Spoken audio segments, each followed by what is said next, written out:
How's it going, guys? It's Chris here. Today we're going to be watching a video on public housing and how they're implementing a 3-strike policy for bad behaviour. And at the end of the day, you're living in a government property. If they want to kick you out, they're going to kick you out. And it's fair enough. I mean, if you're, not a good law-abiding person, you should get kicked out of government housing. And yet people think that the government isn't going to help them. And when they help them and they treat the place like shit and then they get kicked out, they think, oh, that's not fair. Well, that's the way the world works, isn't it?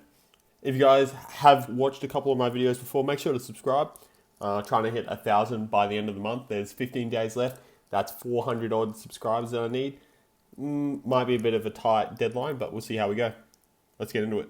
9 News can exclusively reveal public housing tenants will once again face a 3 strikes and you're out policy for bad behaviour, with bans imposed for serious offences.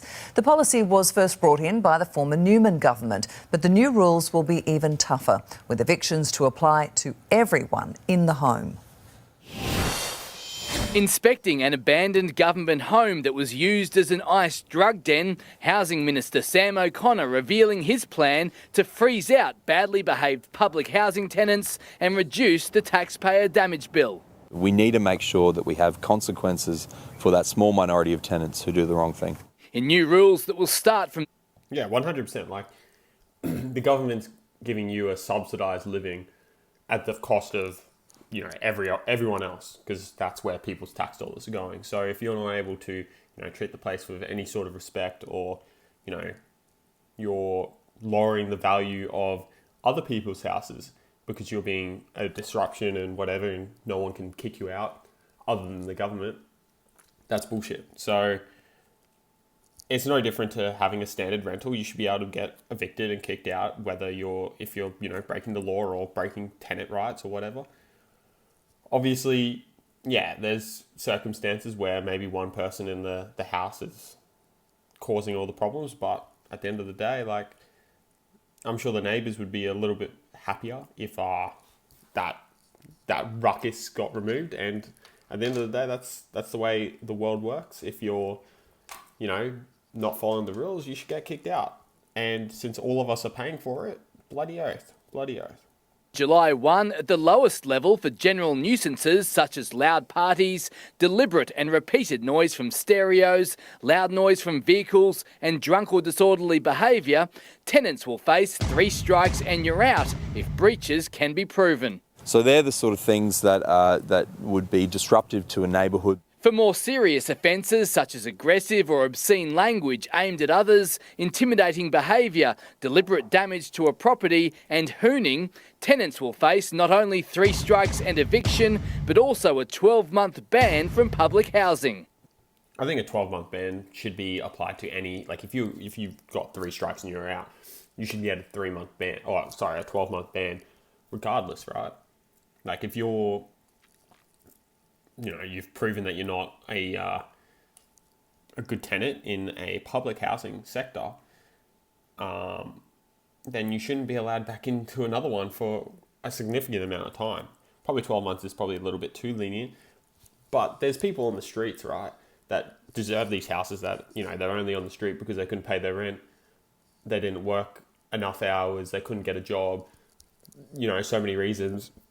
Potentially they have an addiction, which, that's their fault, but they should be given a chance to get back on their feet, and people are taking advantage of the system and, being a nuisance to not only the government in terms of, destroying these houses that then the government has to then fix up before they put new tenants in, but also a nuisance to the neighbours and a burden on the tax society.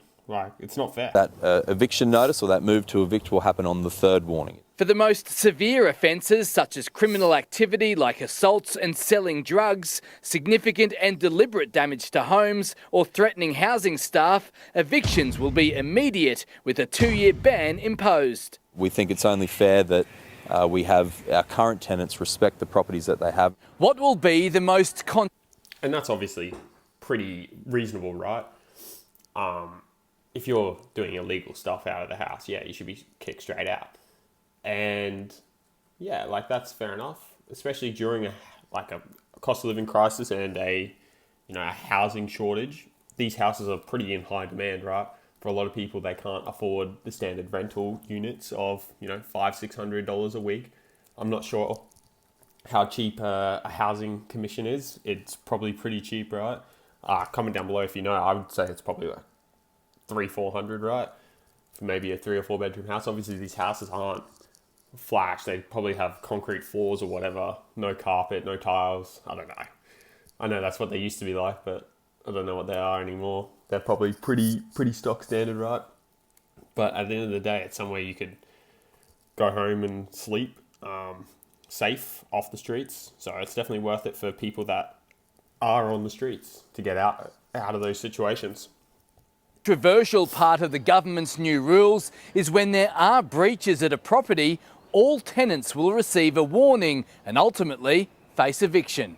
We want to make sure that if there is multiple tenants and one of them is doing the wrong thing, that that can be raised within the household and resolved within the household. How can you guarantee that innocent bystanders also won't be evicted? Well, this is about the household, and the household is what will be disrupting the neighbours in many instances. How will this apply in instances of domestic violence? So there is a carve-out for that. There is the ability for our housing officers to consider the circumstances that they see before them and to make a call based on what they observe. Tim Arvia, 9 News. I think at the end of the day, it's a good system. It's, put in place to, make it fair for the people that really need these places during a cost of living crisis. So why not? I'd love to hear your comments below. This one's a bit of a short one. If you enjoyed, make sure to subscribe and like, and I'll catch you in the next one.